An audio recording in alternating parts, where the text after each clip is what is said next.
আরে আমার মন চাইলো আমি এদিকে যাচ্ছি, আমার মন চাইলো আমি ওদিকে যাচ্ছি। আমার নফস বলল চলো জাহান্নামে যাই, দুজন মিলে যাচ্ছি। আমি খুশিতে মাথাহারা হয়ে যাচ্ছি জাহান্নামের দিকে। ভাইজান এমন কতদিন চাইবে? মালাকুল মাউত একদিন আসবে, একটা সেকেন্ড সময় দিবে না, বলবে আরে বেটা তোর সময় শেষ, ওঠ না ওঠ, তুই কবরে ঢোক, মাটির নিচে তোকে গাতানো হবে, তুই ওঠ বেটা ওঠ, সময় না তোর। ওই দিন কি মনের কথা ওই দিন চলতে পারবেন? মালিক যেদিন ডাক দিবে বান্দা তোমার সময় শেষ, চলে আসো চলে আসো, তোমার পরীক্ষা শেষ, তোমার পরীক্ষা শেষ। ওই দিন কি মালিক আর আর 5টা মিনিট আমি আসতেছি। আরে মন বললো যে তুমি তখন মনকে বলিও মন আমাকে তুমি 5টা মিনিট সময় দাও।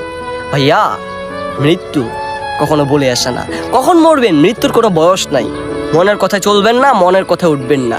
আপনি আমার ভাই হন আর বোন হন, একটা কথা বলি, রূপ যৌবন টাকা পয়সাগুলো চিরকাল থাকে না।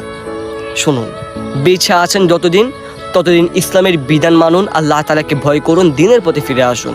ভাই কোনো কিছু ধ্বংস হয়ে যায় না, এগুলোকে আমরা ধ্বংস করে ফেলি।